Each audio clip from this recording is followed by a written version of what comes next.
Buenas, ¿cómo están? Hoy vamos a analizar un apunte de cátedra que se llama La cultura de la mortificación. Este apunte en realidad se basa en los aportes de Fernando Ulloa, un psicoanalista argentino que estudió determinadas instituciones, pero principalmente instituciones manicomiales, ¿no? El texto original está citado acá abajo, novela clínica psicoanalítica, historia de una práctica, y vamos a basarnos principalmente en los aportes que hace en el capítulo 5, ¿sí? En ese capítulo va a reflexionar sobre la cultura de la mortificación en las instituciones manicomiales o psiquiátricas, ¿sí? Hoy en día hay también, a partir de la nueva ley de salud mental, toda una nueva política, ¿no?, de desmanicomialización que se viene llevando a cabo en las últimas décadas, pero aún subsisten, ¿sí?, determinadas instituciones. Y pensamos también, no solamente como Ulloa, sino también, por ejemplo, como Michel Foucault, en que las instituciones, ciertas instituciones totales o totalitarias en algún punto, como lo son el manicomio, las unidades carcelarias o las propias instituciones educativas, comparten muchas veces algunas de estas lógicas que, bueno, que es importante reflexionar. Particularmente, pensar la cultura de la mortificación nos hace dar cuenta de una especie de costumbre, ¿no?, de ciertas actitudes que sostenemos muchas veces los argentinos en general, y bueno, los porteños, dice Fernando Ulloa en particular, que es la de estar quejándonos de todo, ¿no? De hecho, desde el tango, ¿no?, desde un montón de cuestiones, está esta cuestión medio de melancolía, de queja, de añoranza del tiempo pasado, etcétera, ¿no? Esta costumbre, este hábito de quejarnos de todos, más allá, dice, deja de ser como anecdótico cuando empieza a hacerse carne en las instituciones, ¿sí? Particularmente en aquellas que deberían promover vínculos humanos y no empobrecerlos o debilitarlos, ¿sí?, como las instituciones que mencionábamos hoy al principio. Pero, ¿a qué se refiere Ulloa cuando habla de esta cultura de la mortificación, ¿no? Bueno, primero se refiere el autor a que estaríamos hablando de una especie de matriz cultural, ¿sí? ¿En qué sentido? Bueno, una matriz de sufrimiento, ¿sí?, que afecta, dice, a sectores aún no sumergidos en esta, ¿no? El término mortificación es entendido como un derivado de mortecino, falto de fuerzas, ¿sí? Un sentimiento personal de dolor enojado, acompañado muchas veces de diferentes grados de fatiga crónica. Este sentimiento conduce muchas veces a cierta resignación acobardada, le llama el autor, ¿sí? Bien. Donde el sujeto no tiene una clara idea de lo que está haciendo, ni tampoco manifiesta alegría, llegando a resentir inclusive su vida erótica. Es una queja que difícilmente se transforma en protesta revolucionaria, ¿no? Por el contrario, no hay lugar para la crítica ni para la autocrítica, ¿sí?, ya que si aparecen ciertas infracciones, estas tienen la finalidad de sacar alguna ventaja mezquina, nos dice el autor, ¿no? Por ejemplo, pensemos en frases como ¿para qué voy a llegar puntual si a nadie le importa? No me gasto en explicarles, nadie demuestra interés, vamos a ver cómo les va en diciembre, ¿no? Este tipo de expresiones denotan esta mortificación de la cual Ulloa nos está advirtiendo. Bien, sigamos. Ulloa contrapone, ¿sí?, frente a esta cultura de la mortificación, contrapone otra figura, que es la institución de la ternura, ¿sí? La institución de la ternura, de alguna manera, es una continuidad de estas primeras figuras de apego que nos brindan cierto sostén, cierta contención, ¿no?, que brinda el adulto, por ejemplo, al recién nacido o a este niño de la primera infancia. Se da este pasaje, entonces, a partir de esta contención del cachorro animal instintivo a un sujeto en una condición pulsional humana, nos refiere el autor, ¿no? La ternura es el motor primero de la cultura. En su gesto se forjará el sujeto ético que reflexiona sobre su obrar. Será abrigo frente a los rigores de la intemperie, alimento frente al hambre y buen trato como escudo protector frente a las violencias inevitables del vivir. ¿De qué nos está hablando acá Ulloa? Por eso retomamos o reiniciamos en esta reflexión sobre el apego, ¿no? Bueno, Ulloa nos está refiriendo justamente a cierta base segura, cierta base de seguridad que deberían brindar las instituciones al ser humano, ¿no? Bueno, en el caso de la familia es una institución social, pero también en el caso de instituciones como por ejemplo la escuela, ¿sí? Que es, bueno, de la cual nosotros la institución que vamos a poner como en cuestionamiento y vamos a pensar. Bien. Lo contrario a lo que ocurre en el manicomio, dice Ulloa, es justamente esto, ¿no? Porque piensa al manicomio como una institución del maltrato por excelencia, ¿sí? ¿Por qué dice que pasa esto? Bueno, porque reproduce el manicomio cierto síndrome de violentación institucional, ¿sí?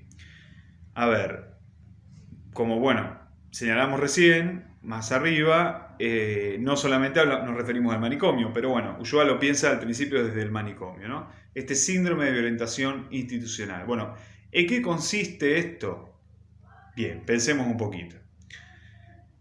A ver, toda cultura institucional, toda institución, cuando se forma, supone cierta violencia legitimada. ¿En qué sentido? Bueno, por ejemplo, el Estado, sabemos, ¿sí?, que garantiza cierto orden social, pero a costa de cierta violencia que ejerce sobre los sujetos, ¿sí? No nos está permitido hacer lo que querramos, ¿no?, lo que deseemos, sino dentro de determinados límites, ¿sí?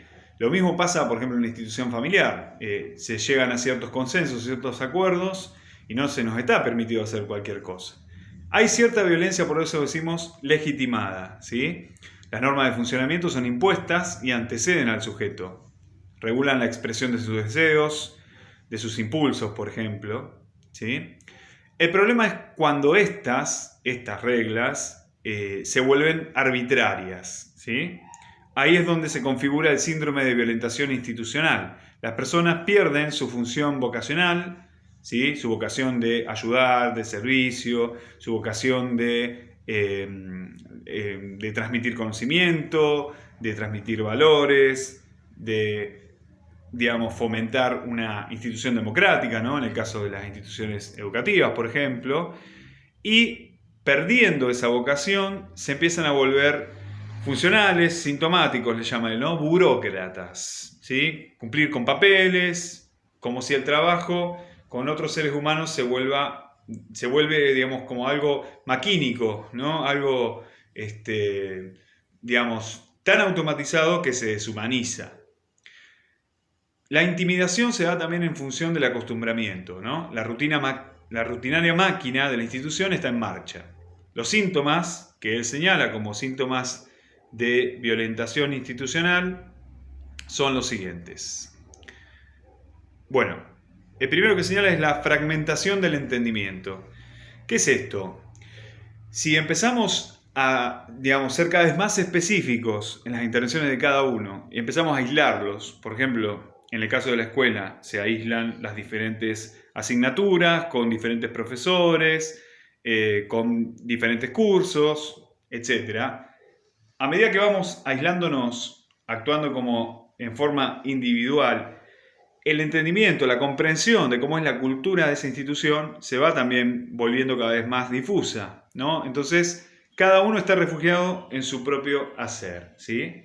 Bien, esto es uno de los signos, ¿no?, que tenemos que prestar atención para ver si se está propiciando ese síndrome de violentación institucional. Bien. A su vez, esto trae también aparejado una alienación enajenante, ¿sí? ¿Qué es una alienación enajenante? Bueno, tiene que ver con, digamos, una falsa dicotomía entre ellos y nosotros, ¿sí? Por ejemplo, hay muchas dicotomías, incluso en las instituciones educativas. Por ejemplo, estudiantes versus docentes, ¿sí? O docentes versus familias, etc., ¿no? Estas dicotomías no nos ayudan, sino al contrario, están, digamos, también generando fomentando este síndrome de violentación institucional, ¿sí? Esta dicotomía también sostiene una especie de renegación, ¿sí? ¿Por qué? Porque se niega dos veces. Se niega el contexto, hay una especie de clima de hostilidad. También nos dice Ulloa que hay como una especie de amputación del pensamiento, porque el pensamiento se ve como fragmentado. Se niega que se está negando, ¿no? Se niega digamos, que no se están viendo todas estas señales, ¿sí? Para poder evitar este síndrome de violentación institucional.